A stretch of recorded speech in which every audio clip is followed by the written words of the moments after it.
Good evening and welcome to the International Conference on Workplace Issues.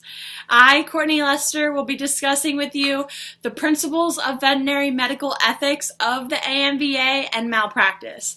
But first off, I want to start off with a question. How many of your veterinary practices have $7,000, $15,000, or even $40,000 to just throw out the window? Not many of ours do, and this is exactly what can happen if your hospital gets sued for malpractice.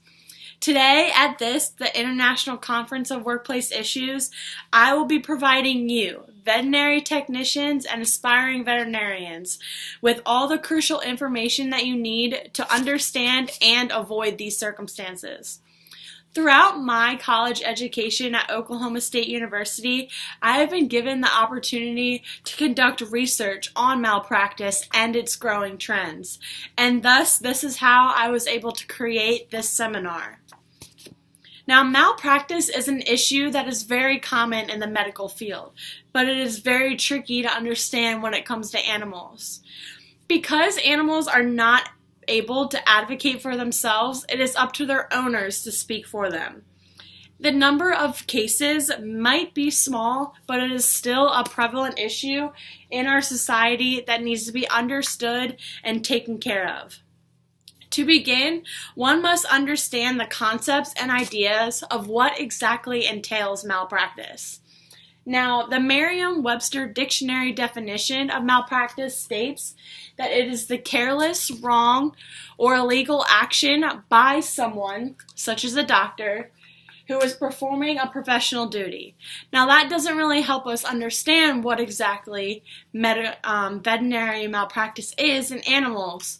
So instead, we're going to look at Mark Feltz's definition, in which he published on Vet Network. And that states that malpractice in the veterinary field can be defined as when injury to the animal occurs as a result of an act or omission that is considered to be done by the knowledge of a veterinarian. Now, malpractice is still an up-and-coming issue, so that's why it is so prevalent in our society. And new cases are forever changing the game and will continue to put veterinarians under such a high-powered microscope. Now, once we are able to understand the basics, us as veterinarians need to understand the American Medical Veterinary Association's Principles of Medical Ethics that they published for us to follow. Now, this list covers a wide range of topics in which to help veterinarians succeed in their practices. And today we're going to discuss the most important one, in which as it relates to malpractice. And this one states, a veterinarian shall be dedicated to providing competent veterinary medical care with compassion and respect for animal welfare and human health. These ethics must be followed in the workplace, or else complications or issues may arise, such as a malpractice suit. Now, pet owners across the globe are opening up to this idea and are willing to do almost anything to get what they think they deserve for the passing of their loved animals. Now, Mark Feltz also published 4 specific elements that must be present in order for a malpractice suit to be eligible. And those 4 components are duty of care, standard of care, cause of injury, and damages.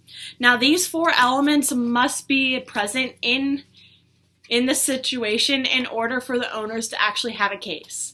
And now we're going to look at a few specific cases. This here is Carmela, and her owners are suing their vet after they discharged her after failing to treat her, and then this ultimately resulted in her death. Now, her family is seeking $50,000 in overall damages for mental and physical damages.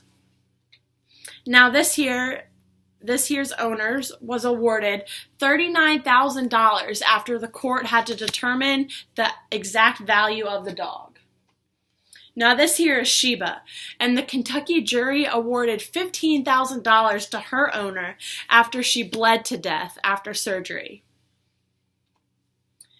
This here is Lonnie, and judges in California awarded his owners $28,000 after Lonnie had to have his teeth capped after bungled dental surgery. And finally, we have Finnegan. Now, Finnegan had lab results that came back stating that he had a deadly bone cancer, but lawyers looked into it and found out that those results were false. And also, Finnegan went in to have surgery on his right leg because he had a torn ligament. And the veterinarians went in and ended up operating on the wrong leg. So this is why his owners had all the 4 elements for a case in malpractice. So as you can see, the repercussions of malpractice can be devastating, not only to the animals, to the owners of the animals, but also to your practice. Now, many of you will wonder, what exactly is the future of veterinary malpractice suits? And the truth is, no one knows. The future is debatable, and no one knows for sure what might happen. But what we do know is that there's ways to avoid these circumstances.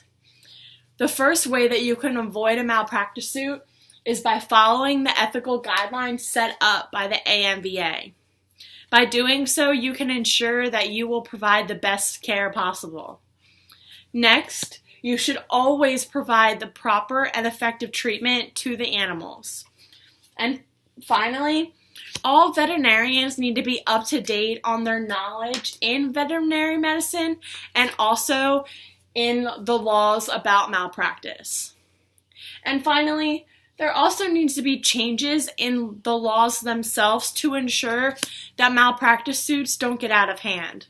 Now, clarification of what exactly determines pet value and possible veterinary malpractice needs to be done in order to ensure that these cases do not get out of hand. Now, malpractice will always be seen as a foreign and scary idea to veterinarians, but it can easily be avoided. By obtaining a new understanding of what exactly malpractice entails for veterinary medicine, situations can be avoided and properly handled.